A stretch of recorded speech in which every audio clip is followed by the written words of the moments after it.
주 예수의 십자가 외에는 결코 자랑할 것이 없나니, 이 제목으로 갈라디아서 강의 이제 마지막 말씀을 나누겠습니다. 여러분, 진정으로 우리의 삶 가운데 최고로 자랑하고 싶은 것이 있다면 그것이 십자가인가요? 그것이 예수님인지 우리 생각해 보시기 바랍니다. 여러분, 사람들은 본능적으로 자기 자랑하기를 참 좋아합니다. 누가 하지 말라고 그래도 자랑하기에 힘쓰는 게 우리 본능인 것 같습니다. 그래서 누군가에게 자랑거리는 최소한 한 가지, 두 개 정도는 누군가에 있을 것이다 라고 생각합니다. 저에게 여러분 누군가에게 자랑할 수 있는 기회를 5분을 준다면 5분을 하려고 설명을 하다가 어느새 5분이 넘어가고 자랑을 늘어놓는 것이 우리의 모습일 것입니다. 조부모가 된 우리 부모님들, 할아버지, 할머님들의 자랑거리는 당연히 무엇이겠습니까? 손주 드릴 겁니다. 할아버지들은 전화기 사진을 깔아놓고 손주들을 자랑하잖아요. 그래서 손주를 자랑하는 사람은 돈을 내놓고 해야 된다라는 말을 합니다. 여러분, 영국의 스코틀랜드 출신으로 이 마취 전문가, 이 의료계에서는 마취학의 아버지로 불리는 사람이 있습니다. 그 사람의 이름은 제임스 영 심슨이라는 사람인데요. 이 사람은 세계 최초로 클로로폼이라는 마취제를 발명해서 이 사람을 무의식 상태에 두고 수술을 집도해서 최초로 마취 상태에서 환자의 고통을 줄이고 수술을 끝마친 사람으로 유명한 사람입니다. 1853년 영국의 빅토리아 여왕이 왕자를 낳을 때 무통으로 아기를 낳도록 여왕에게 마취제를 이용해서 통증을 줄이고 순산을 도운 경로로 영국 정부는 이 심슨에게 경이라는 심슨 경이라는 이 명예를 붙여 주었습니다. 그리고 이 제임스 심슨이 이제 의료계에 굉장히 유명한 사람으로 떠오르는 샛별처럼 등장하게 되었는데, 이 사람의 이제 노년기에 이 제자들이 이 심슨 경에게, 이 의사 심슨 선생에게 이런 질문을 드렸답니다. 선생님이 지금까지 발견한 것 가운데 가장 큰 것은 무엇이라고 보십니까? 그의 대답은 기대를 벗어나는 이례적인 대답이었습니다. 그가 대답하기를요, 나의 가장 큰 발견은 내가 큰 죄인이라는 사실과 예수님이 나의 구세주라는 사실이네 라고 대답을 하였습니다. 근데 이 질문을 드렸던 이 교수의 제자는 이 심슨경이 마취 이야기하고 영국 왕실로부터 경의 칭호를 받았다는 것을 자랑할 줄 알았는데, 의외로 이 제임스 심슨경은 오직 예수님을 자랑하고 예수님을 발견하고 믿어서 구원받은 사실을 자랑했다라고 합니다. 이 전에게 다시 한번 생각해 보십시다. 여러분에게 자랑거리가 있다면 그 자랑은 무엇인가요? 외제차인가요? 명품 백인가요? 학위인가요? 정말 우리 생각해 봅시다. 내가 누군가의 자랑을 한다면 무엇을 진짜로 하나님 앞에 정직하게 순진한 마음으로 자랑을 할 것인가? 오늘 바울 사도가 14절에 고백한 것처럼 나는 우리 주 예수 그리스도의 십자가 외에 결코 어떤 것도 자랑하지 않겠다, 자랑할 수 없나니 라고 고백을 합니다. 여러분, 바울 사도는 사실 자부심, 자랑, 자기의 행위에 대해서 굉장히 누구 못지않게 신뢰를 하고 살았던 사람입니다. 빌립보서 3장 4절 6절을 보시겠습니다. 우리 스크린에 떠오른 말씀을 같이 한번 읽어보시겠습니다. 시작. 나 역시 육체를 신뢰할 수도 있지만 그리하지 아니하노라. 만일 어떤 다른 사람이 육체를 신뢰할 만한 것이 자기에게 있는 줄로 생각하면 나는 더욱 그러하니 나는 여덟째 되는 날 할례를 받았고 이스라엘의 줄기에 속한 자요 베냐민 지파에 속한 자요 히브리인 중에 히브리인이요 율법에 관하여는 바리새인이요 열심에 관한 한 교회를 핍박하였고 율법에 있는 의에 대하여는 흠이 없는 자로다.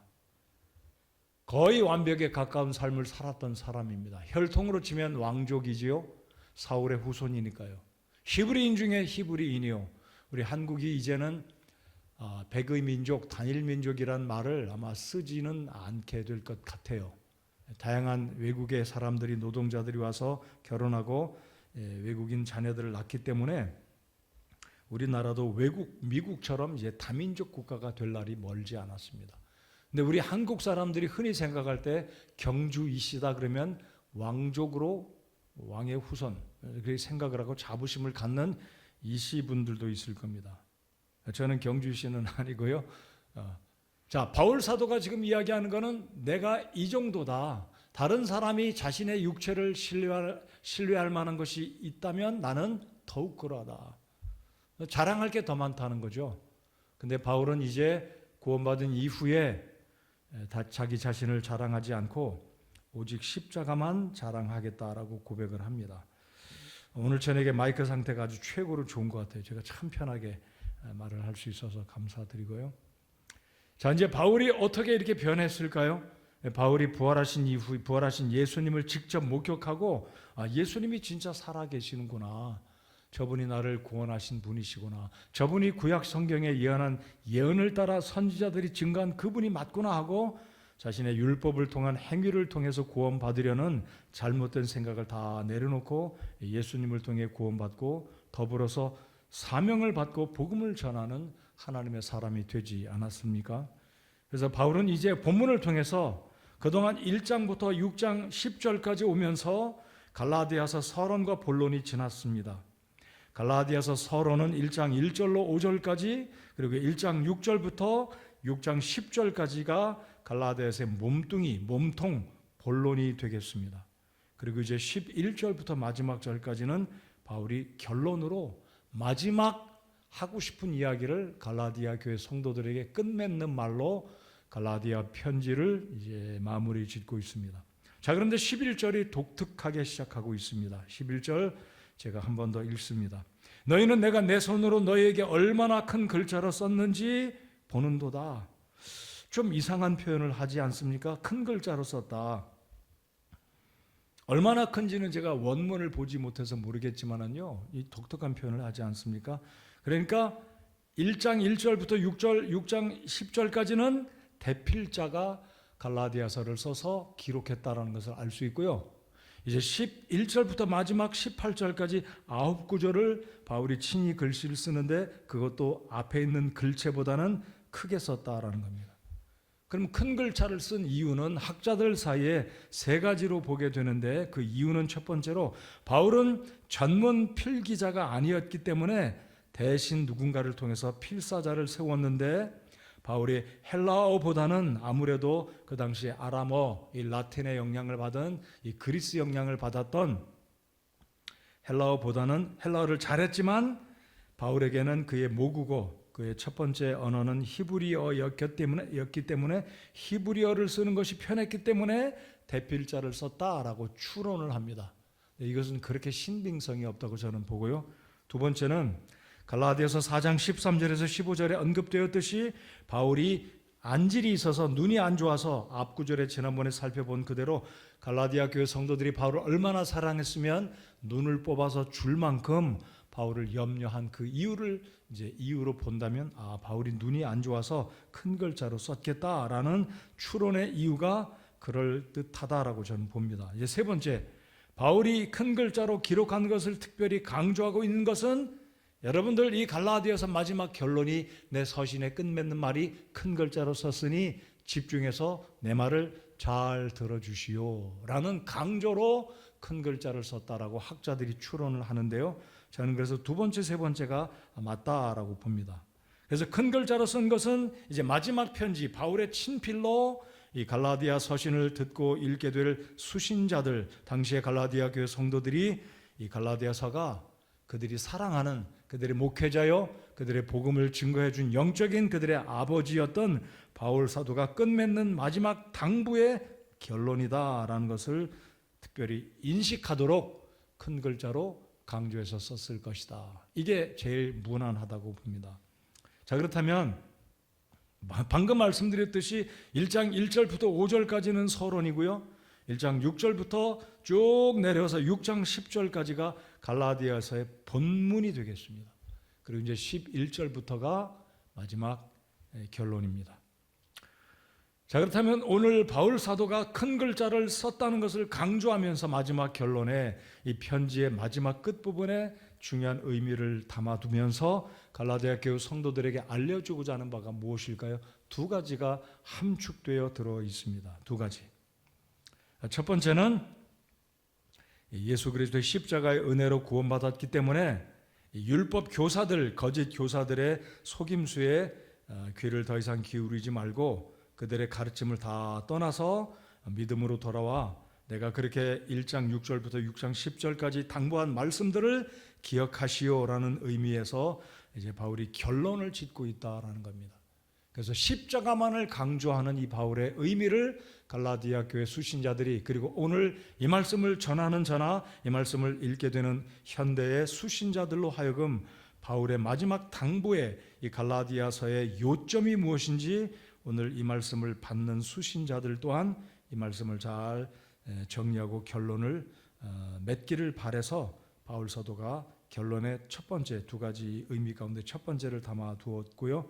두 번째는 바울이 당부하고자 하는 내 몸에 그리스도로 인한 이 고난의 흔적, 우리 한 장을 넘겨서 보시겠습니다. 17절 보시겠습니다.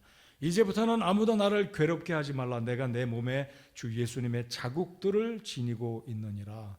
상처죠, 상처. 헬라어로는 스티그마라고 하는데요. 스티그마라는 것은 이제 잠시 후에 제가 말씀드리겠지만 그만큼 바울은 복음을 전하는 데 있어서 직접 몸으로 무탄 상처들을 가지고 있었다라는 겁니다. 아마 등짝을 열어본다면 옷을 벗기고 바울의 등을 보면 수없는 채찍질로 아예 눈을 뜨고 볼 수 없을 정도로 굉장한 상처들이 그의 몸에 남아 있었을 것입니다. 그래서 바울은 더 이상 율법의 문제로 내가 사랑하는 여러분들 혼선을 빚어서 율법으로 돌아가 하나님의 은혜의 복음을 저버리고 믿음을 저버리고 다시 율법으로 돌아가려고 하는 여러분들, 더 이상 이 문제로 인해서 나를 괴롭게 하고 힘들게 하지 마시오라고 당부하고 있다라는 것이 결론의 두 가지 핵심 요인이 되겠습니다. 자, 그러면 이제 11절 저희들이 언급을 드렸고 이제 12절부터 조금 12절 13절은 좀 복잡한 내용일 수가 있겠습니다. 지금 바울 사도는 이제 율법으로, 즉 할례를 통해서 구원받는 게 아닌데 이거는 이미 앞장에서 3장 4장에서 수없이 여러 차례 언급했기 때문이고요. 자, 여기서 지금 바울 사도가 논하고자 하는 결론에 12절 13절을 언급하고 있는 이 이유는 이 당시에 거짓 교사들이 유대 율법주의자들로부터 받고 있는 압박감, 이 율법주의자들의 어떤 공격으로부터 이 갈라디아 교회 이제 살며시 숨어 들어왔던 이들이 받을 어떤 위기, 어려움들을 모면하고자 갈라디아 교회 성도들에게 할례를 받을 것을 강조하고 있는데 문제는 무엇이냐면요, 13절을 보시기 바랍니다. 자, 13절에 보면 할례 받은 자들은 스스로 율법을 지키지 아니하며, 여러분 이들은 율법 교사들이었지만 13절 상반절을 보면 그들은 율법주의자로 그런 상표, 그런 브랜드를 가지고 갈라디아 교회를 방문했어요. 율법주의자들이었습니다. 근데 실상은 바울의 말을 빌리면 그들은 율법을 지키지 않는다 그랬어요. 율법을 안 지켜요. 그러나 할례를 강조합니다. 여러분 할례를 받아야 됩니다라고 갈라디아 교회 성도들에게 구원은 받았지만 할례를 받아야 당신들의 구원이 유지되고 보존됩니다 라고 가르치고 있다는 거죠. 그 이유는 이 율법주의자들이 동적인 유대주의자들로부터 받게 되는 어떤 핍박, 압력, 공격들을 탈피하고자, 그 공격들을 면하고자 갈라디아 교회 성도들에게 할례를 받을 것을 강조했을 뿐만 아니라 이제 13절 하반절을 보시겠습니다. 너희의 육신을 자랑하려고, 이게 무슨 의미일까요? 그러니까 갈라디아 교회 성도들이 거짓 교사들의 말을 듣고 그렇지 우리는 유대인들이니까 송충이는 솔잎을 먹어야 되라라는 한국말처럼 그래 뭐니 해도 우리는 조상들처럼 할례를 받아야지. 그러면 이 갈라디아 교회 성도들이 할례를 받은 숫자가 굉장히 많을 거 아니겠어요? 그러니까 이 숫자를 가지고 이 갈라디아 교회에 찾아온 교사들은 동료 유대주의자들이나 예루살렘에 있는 유대주의자의 어떤 그 본부 예루살렘에 있는 그들에게 말할 건덕지가 있다는 거죠. 봐라, 우리가 갈라디아 교회 가서 율법을 강조하고 할례를 강조했더니 할례를 받은 사람들이 이렇게 많다. 숫자 자랑하려고. 그러니까 이것을 자기들이 자랑하려고 하는 이 의미를 바울 사도가 꿰뚫어 알았기 때문에 12절과 연관돼서 이제 역으로 12절로 되돌아가 보겠습니다. 12절에 보시면 육신으로 잘 보이고자 하는 자들이 너희로 하여금 억지로 할례를 받게 함은 단지 그리스도의 십자가로 인한 핍박을 받지 아니하려 함이니라 그랬습니다. 그러니까 이 거짓 교사들도 더 높은 권력을 가진 당시의 유대주의자들로부터 나이가 많거나 예루살렘의 핵심적인 어떤 유대주의의 권력을 가졌던, 예를 들면 대제사장, 바리새인, 서기관들로부터 인정을 받으려고 갈라디아 지역까지 왔던 이들이 갈라디아 교회 성도들에게 억지로 할례를 받게 해서 이만큼 우리가 실적을 남겼다라는 것으로 잘 보이려고 했다는 것이죠. 바울 사도는 이제 이 할례에 대한 문제를, 본론에서는 할례가 우리의 구원을 유지시키거나 할례를 받아야 구원받는다는 것이 아니라는 것을 이미 분명히 밝혀둔 적이 있습니다. 그런데 이제 결론에서 이 유대주의자들은 결국 할례 받은 사람들의 숫자를 자랑함으로 자기들을 동료들에게, 다른 유대주의자들에게나 유대교회 사람들에게 잘 보이고자 했다는 거죠. 이것을 오늘날로 말한다면 이런 표현이 되겠습니다. 물량주의, 교회의 성공주의, 숫자 노름, 이런 교회가 정상적으로 성장하는 간음은 두 가지입니다. 숫자적인 성장과 질적인 성장. 저희 교회가 요즘에 출석 인원을 제가 늘 보면 215명에서 20명 왔다 갔다 합니다. 저희가 개척교회를 하기 전에는 그래도 250명, 많게 오면 270명까지 왔었고요. 코로나 전에는 300명 가까이 가고 있었습니다. 근데 어찌된 영문인지 교회를 개척하고 나서 요즘에 출석 인원을 보면 215명 왔다 갔다 계속합니다. 제 마음은 참 안타깝죠. 우리 성도 여러분들도 아마 그런 마음이, 안타까운 마음이 들으실지 모르겠습니다. 교회의 성장은 숫자적인 성장으로 가늠하는 것이 맞습니다. 그러나 숫자적인 성장이 과연 성경적인 부흥이라고 말할 수는 없을 것입니다. 그렇기 때문에 지금 유대주의자들은 할례를 억지로 받게 해서 우리가 이런 실적을 남겼다라고 동료 유대주의자들에게 잘 보이려고 하는 것이 지금 바울 사도가 갈라디아서 결론적으로 하는 이야기입니다. 굉장히 뼈가 있는 이야기입니다. 오늘날 우리 교회들이 성장하는 그 척도는 숫자로, 그리고 성도들의 영적인 어떤 성장의 성숙도, 예를 들면 예배 출석, 헌신, 새벽 기도의 출석, 11조의 드림, 선교헌금, 건축헌금, 이런 다양한 드림으로 성도들의 성숙도를 가늠한다면 하나님 앞에 우리 교회가 지금 바르게 성장하고 있는지, 우리 개개인들의 성장은 어떤지, 이런 구절들을 통해서 우리를 점검해 보아야 한다는 겁니다. 그래서 바울은 이런 염려 때문에 지금 갈라디아 교회 서신을 마지막 끝마치면서 우리는 누구에게 잘 보이려고 복음을 전하거나 누구에게, 사람에게 내 신앙을 인정받기 위해서 행위로 나타내 보이지 말아야 된다는 것을 직접적으로, 간접적으로 이 말씀을 기록한 것으로 저는 믿습니다. 사랑하는 성도 여러분들, 여러분 주님 사랑하십니까? 교회 사랑하십니까? 그러면 우리도 이런 구절들을 생각해 볼 때 나는 말로만 사람들에게 잘 보이고 인정받으려고 하는 이 동기적인 측면에서 무엇인가 외적인 측면, 이런 것들로 사람들 앞에, 하나님 앞에, 교회 앞에, 아니 나 자신에게 위로하면서 내가 이런 일을 했으니까 하나님 앞에 인정받으려고 하는 잘못된 신앙의 동기는 없는지 우리 자신을 돌아보아야 한다라는 것입니다. 그래서 지금 이 유대주의자들은 사람들에게 잘 보이고자, 하나님이 아니었습니다. 우리 14절을 다시 한번 읽어보면서 바울의 순수한 믿음은 누구를 대상으로 하는 것이었는지 14절을 같이 한번 읽어보시겠습니다. 시작. 그러나 나는 우리 주 예수 그리스도의 십자가 외에 결코 어떤 것도 자랑할 수 없나니 그분으로 말미암아 세상이 나에 대하여 십자가에 못 박혀 있고 나 또한 세상에 대하여 그러하니라. 이 14절의 말씀은 바울의 동기는 오직 하나님만 사랑하겠다, 하나님만 자랑하겠다, 예수 그리스도의 놀라운 그 복음만 일평생 증거하겠다라는 결단이, 그 동기가 이 말씀 속에 들어있는 것입니다. 그래서 우리 자신들이 사람들 앞에 잘 보이려고 하고 있는지, 아니면 어떤 숫자적인 모습에 나 스스로를 위로하고 자위하면서 내가 이만큼 했지, 이만큼 드렸지, 이렇게 생각하는 부분이 있다면 우리 자신을 돌아보면서 우리의 마음과 생각과 동기를 다 아시는 하나님 앞에 우리 자신들을 계속해서 우리 자신들을 살펴보고 점검해야 할 필요가 있다라는 겁니다. 자, 이제 두 번째, 바울 사도가 이 본론에서 이 갈라디아서를 마지막으로 정리하면서 그가 사랑하는 갈라디아 교회 형제들에게 당부하고자 하는 의미는 무엇입니까? 이 방금 읽은 이 14절 속에 들어 있고요. 그리고 17절 속에 나타나 있습니다. 14절 하반절에 제가 다시 한번 읽겠습니다.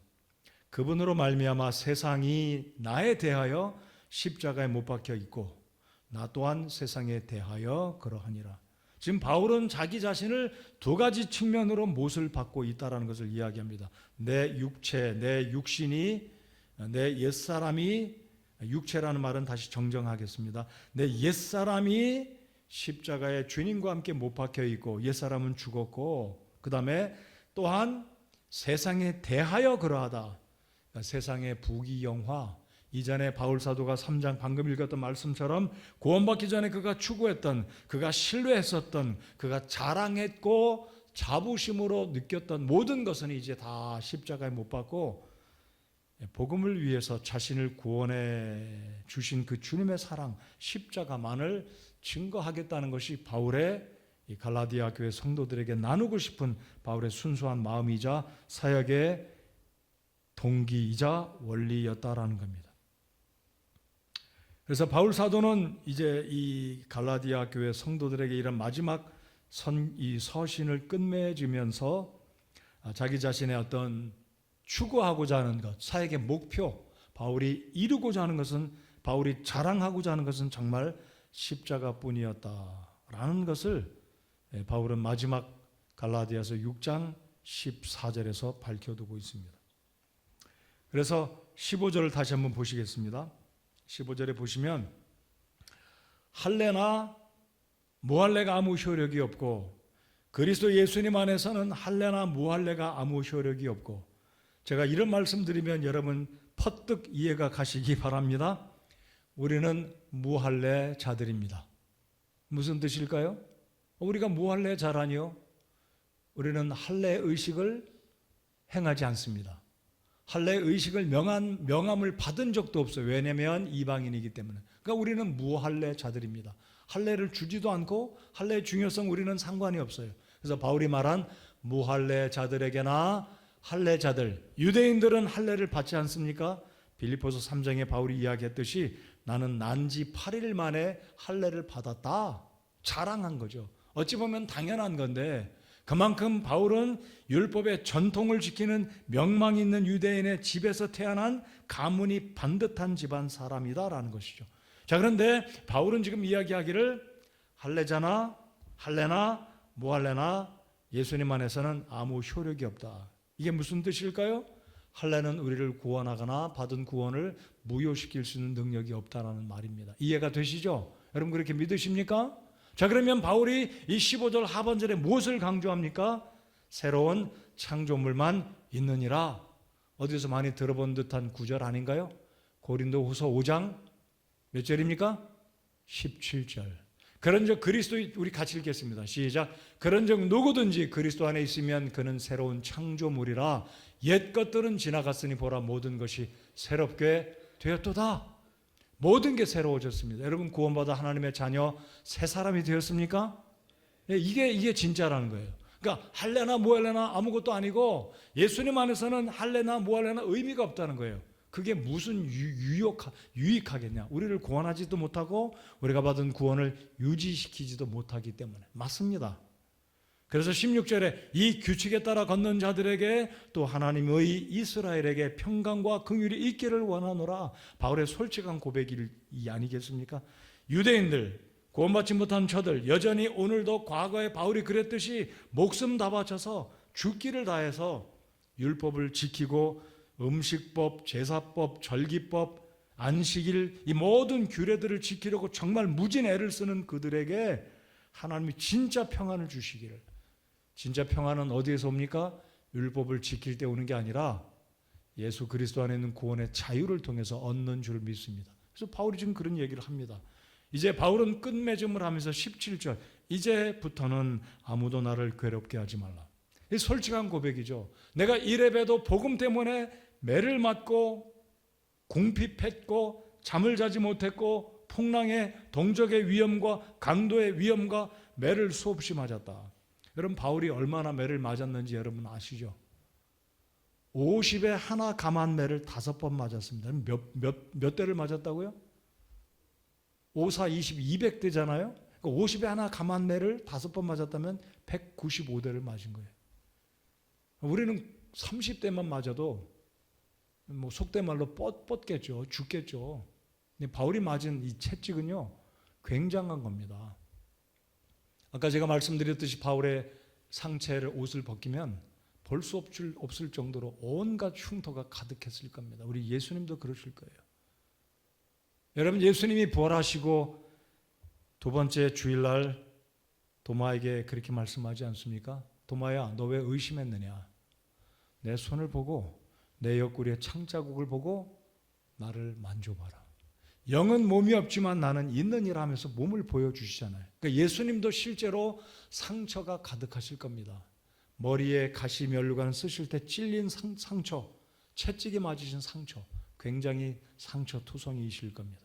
저는 그렇게 믿습니다. 예수님은 지금도 천국에 마리아의 몸에서 태어나셨던 그 몸, 사람으로 오셨던 그 몸, 고난받으셨던 그 몸, 부활하신 이후의 그 몸은 동일한 몸으로 손에 못자국이 있고 옆구리에 창자국을 지닌 몸으로 다시 오실 것을 믿습니다. 그래서 우리가 천국에 가면 예수님의 손에, 양손에 십자가의 못자국, 발에 못자국, 영원히 그 못자국을 볼 때마다 우리가 상기함을 받을 거예요. 주님께서 나 때문에 저 상처를 지금도 가지고 계시구나. 여러분, 몸에 어떤 상처가 있으신가요? 그 기억이 나시죠? 언제 내가 수술해서 상처가 난가, 다쳐서 꼬맨 자국 다 있을 거예요. 그 기억은 잊어버리지 못할 겁니다. 제 몸에도 수술한 자국이 여기 있어요. 조그만 상처들이 있습니다. 여러분, 바울은요, 우리 한번 말씀을 찾아보실까요? 고린도 후서 11장 한번 열어보겠습니다.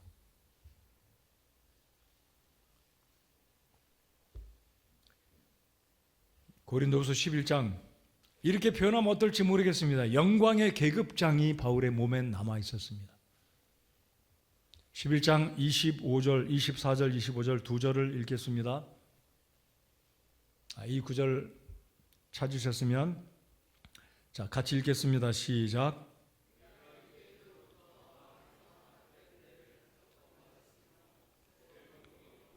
한 번 돌로 맞고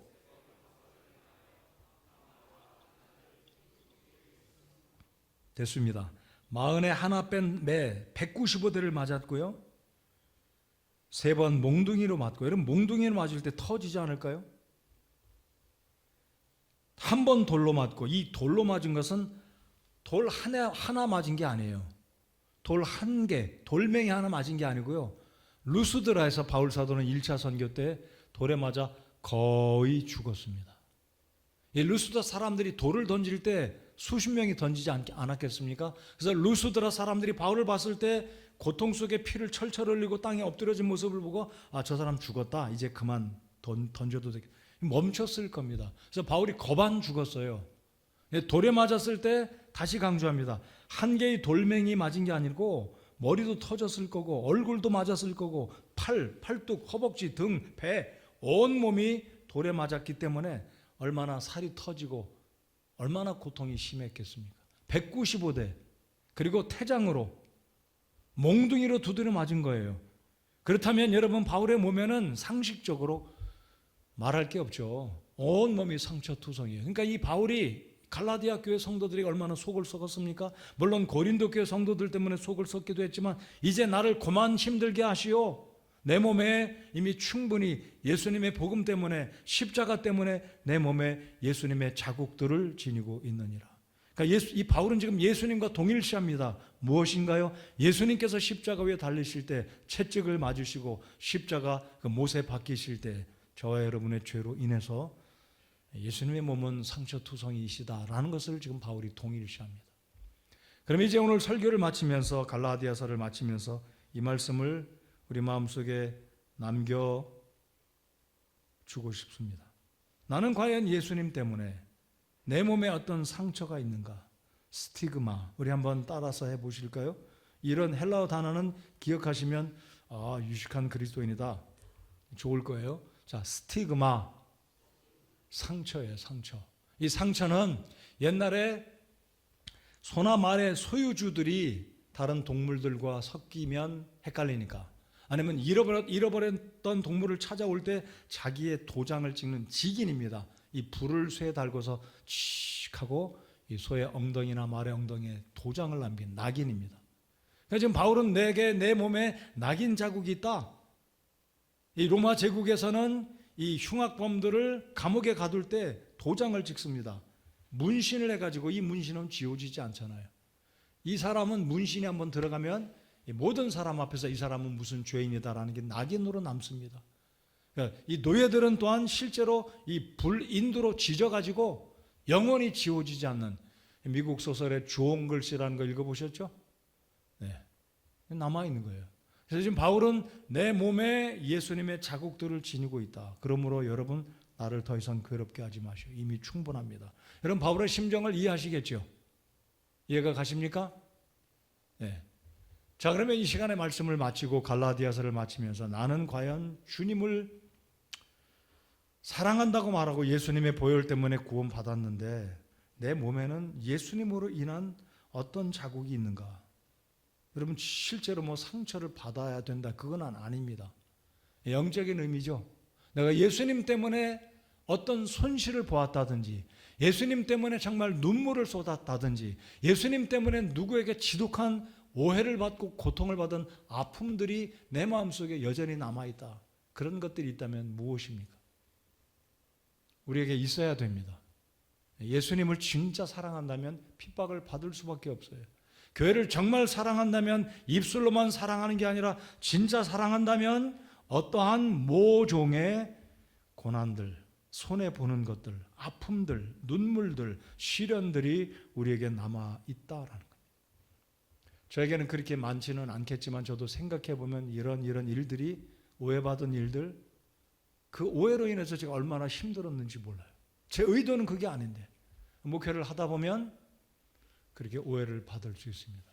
심지어 사소한 오해는 저 뒤에 서서 인사할 때 인사를 안 했다고 또 오해를 하는 분들이 종종 계세요. 제 마음은 그렇지는 않은데. 여러분, 바울이 이 마지막 17절에 남긴 이 의미를 우리 한번 곰곰이 생각하며, 내가 정말 평생에 자랑할 것은 십자가다. 십자가만 자랑하고 예수님만 자랑하고 예수님만이 내 생의 가장 귀한 분으로 인정하고 그렇게 믿고 확신한다면 당연히 자연스럽게 여러분의 삶 속에도 주님을 섬기는 발자취 가운데 주님을 뵙기까지 어떤 것인가 여러분의 마음속에, 여러분의 기억 속에 자국들이 남겨지게 될 겁니다. 주님 앞에 설 때 영광스러운 표가 될 겁니다. 그것이 우리가 주님 앞에 계급장이 될 겁니다. 목사 계급장이 아니라 집사 계급장, 장로, 권사 이런 게 아니라 주님 앞에 설 때 주님, 제가 이렇게 살았습니다. 말씀드리기 전에 주님이 다 아시겠죠? 여러분, 주님 모르시겠습니까? 주님 앞에 설 때 주님, 제가 이리 주님 섬기다 왔습니다 라고 주님께 고백드릴 때 우리 주님께서 마태복음 24장에 말씀하신 것처럼 선하고 충성된 종아, 착하고 신실한 종아 라는 칭찬을 들을 수 있는 저와 여러분들 되시기를 바랍니다. 자, 갈라디아서 이제 오늘 마치겠습니다. 한국의 슈바이처라고 불려지는 장기려 박사님을 소개해드리고 말씀을 끝맺겠습니다. 장기려 박사님, 여러분 들어보셨습니까? 저도 그렇게 잘 아는 분은 아니에요. 근데 이분은 굉장한 의사분이십니다. 여러분, 지금 한국의 의료 대란으로 제가 이렇게 표현하면 잘못될 수 있겠지만 의사분들이 자기 밥그릇 안 내놓으려고, 물론 나름대로 의사분들이 수고하고 고생하고 투자한 시간들 보면 다른 직장인, 다른 직업인들보다 고생한 것은 맞습니다. 근데 그들 가운데는 환자들이 지금 죽어가는 판에 거절하고 진료를 안 하는 이런 모습들은 그렇게 바람직한 좋은 모습은 아니다라고 우리가 생각이 됩니다. 근데 이분은 남다른 의사분이었습니다. 이분은 정말 하나님을 사랑하는 그리스도인이자 이웃을 사랑하는 병자를 위해서 수술을 앞두고 수술 시간이 다가온 줄도 깜빡이고 기도에 집중하는, 모든 수술할 때마다 하나님께서 그 수술을 성공적으로 이루어 주시도록 진짜 기도하신 명의 의사분이었어요. 이분이 이제 6.25 동란 시절 때 1950년 12월 평양 의대병원 2층 수술실에서 밤새워 가면서, 당시 전쟁 난리통이기 때문에 상처를 입은 병사들, 국군들을 치료해 주어야만 했었습니다. 빨리 치료하고 다시 철수를 해야 되는 그런 상황에 하필이면 이 병원에 폭탄이 떨어져서 난리가 난 거예요. 3층에 폭탄이 떨어져서 아비규환이었습니다. 본의 아니게 가족들과 헤어지게 됐어요. 그 통세에 아내와 영영 이별하게 됐습니다. 못 만난 거예요. 그래서 결국 이분은 남한으로 내려오게 되는데 일평생 아내를 못 찾았어요. 그래서 주변 사람들이 이제 세월이 흐르고 남북이 이게 분단이 되니까, 박사님 사랑하는 아내 어디인지 모르시니까 아직 젊고 남은 날이 있고 내조가 필요하니까 결혼하셔야죠. 그러자 이 박사가 이런 이야기를 했답니다. 목사님께서 내가 결혼할 때 이렇게 주례자 목사님이 당부하셨습니다. 두 사람은 100년 해로 하라. 재혼하는 것은 100년 뒤에나 생각하겠습니다. 라고 이분이 대답했대요. 왜냐하면 자기가 약속했으니까. 검은 머리 팥불이 되도록 죽음 이외에는 누구도 하나님이 이 짝지어진 것을 나누지 못한다. 본인이 약속했고 대답했기 때문에, 부인이 살았는지 죽었는지 어디 있는지 모르지만 그 약속 한 가지 때문에 결혼하지 않고 그냥 늙어서 죽기까지 혼자 지내시다가 돌아가셨답니다. 그것 자체가 잘했다, 대단하다, 이것을 말씀드리는 것이 아니라, 이분의 믿음, 이분의 마음속 중심에는 하나님의 말씀을 좇아서 하나님이 약속하신, 하나님이 어떤 말씀하신 그 원칙에 따라 살아가는 분이다라는 것을 제가 말씀드리고자 하는 겁니다. 결국 이분은 돌아가실 때까지 남은 한 장 흑백 사진, 결혼식 때 찍었던 사랑하는 아내를 그리워하다가 통일을 보지 못하고 1995년 하나님 나라에 들어갔습니다. 이분이 죽으면서 유언을 남기기를, 내가 죽고 나거든 나의 비문에는 주를 섬기면서 살다 간 사람이다 라고 적어달라는 유언을 남겼답니다. 이분 실제 묘비에는 이 글이 남겨 있습니다. 여러분은 세상을 떠나면 어떤 흔적을 남기고 가기 원하십니까? 오늘 바울 사도가 갈라디아서를 끝맺으면서 마지막으로 갈라디아 교회 성도들에게 당부합니다. 더 이상 나를 괴롭게 하지 말라. 이미 내 몸에 충분한 고난의 흔적이 있다라는 겁니다. 그럼 주님을 뵐 때 어떤 흔적으로 주님을 뵙기 원하십니까? 사랑하는 성도 여러분들, 저와 여러분에게는 주님을 믿고 따르는 신앙의 과정 가운데, 우리 몸에, 우리 인생 가운데 물질이든 시간이든 재능이든 무엇으로든 예수 그리스도의 복음을 가장 귀한 것으로, 십자가를 가장 귀한 것으로 여기고 자랑하면서 살아가는 참다운 주의 성도들이 돼야 되겠습니다. 아멘들을 잘 안 하시네요. 너무 심각하고 부담스러운 것을 제가 말씀드리고 요구했나요? 우리 십자가만 자랑하고 사랑하는 저와 여러분 되시기 바랍니다. 우리 옆에 사람에게 그렇게 이야기해 봅시다. 남은 생에는 십자가만 사랑하고 십자가만 자랑하겠습니다. 이야기해 봅시다. 저의 남은 생에는 십자가만 자랑하고 십자가만 사랑하겠습니다. 이 앞에 있는 애들은 이 말하면 굉장히 힘들 거예요. 남은 생애가 아직도 살아온 생애보다 수십 년 남았으니까. 우리 할아버지 할머니 저 같으면 뭐 20, 30년 끝인데, 얘네들은 앞으로 50년, 60년, 70년 그래야 되니까. 너희들 그렇게 진짜 고백했어요? 남은 생애는 하나님만 사랑하고 십자가만 사랑하고 십자가만 자랑하겠습니까? 아멘. 네. 갈라디아서 끝맺겠습니다. 우리 하나님 말씀 한 구절 볼 텐데요. 갈라디아서 6장 아멘이라는 단어를 보겠습니다. 자, 6장 아멘이라는 단어가 어디 나오나요? 마지막 장 마지막 단어입니다. 여러분 요한계시록도 이 단어로 끝이 납니다. 아멘 주 예수여 오시옵소서. 자, 갈라디아서 6장 18절 마지막 두 글자 아멘 읽겠습니다. 시작. 아멘. 이 말씀에 아멘 하십니까? 갈라디아서를 통해 하나님 우리에게 주신 교훈들, 감동들 아멘 하시겠습니까? 아멘. 자, 이제 1장으로 한번 올라가 볼까요? 1장에 또 아멘이 등장합니다. 1장 서론의 마지막 단어가 아멘입니다. 자, 오늘 제가 말씀드렸습니다. 갈라디아서 1장 1절로 5절까지가 서론, 1장 6절부터 6장 10절까지가 몸체, 본론, 그리고 마지막 6장 11절부터 18절까지가 결론. 네, 아멘이 두 번 나와요. 1장 5절 끝부분 아멘. 자, 5절 읽겠습니다. 시작. 영광이 그분께 영원 무궁토록 있기를 원하노라. 아멘. 두 번 아멘이에요. 두 번의 아멘은 강조죠. 아멘은 그러합니다. 동의합니다. 그렇게 되기를 원합니다. 그러는데 갈라디아서 1장 5절에 아멘, 마지막에 아멘으로 끝이 납니다. 여러분 우리의 신앙이 아멘으로 이어지고 아멘으로 끝이 나고 주님 볼 때 아멘으로 우리 인생을 마무리 짓는 멋진 인생, 복된 인생이 되기를 바랍니다. 십자가만 사랑하고 십자가만 자랑하는 저와 여러분 되기 바랍니다. 여러분 십자가 때문에 우리가 만났습니다. 십자가 때문에 여기에 와 있습니다. 우리의 일생의 자랑, 일생의 목표 또한 십자가가 되어야 할 것입니다. 유명한 사람 되려고 노력하지 마십시오. 어리석은 인생입니다. 돈과 명예와 부귀를 쫓아가지 마십시오. 그러나 십자가를 쫓아가시기 바랍니다. 십자가를 움켜주시기 바랍니다.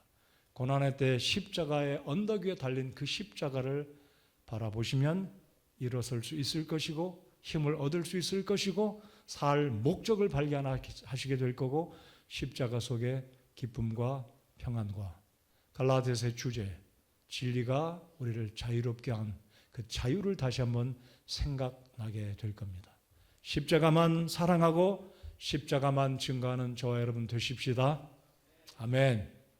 아멘. 자, 일어나서 우리 찬송하겠습니다.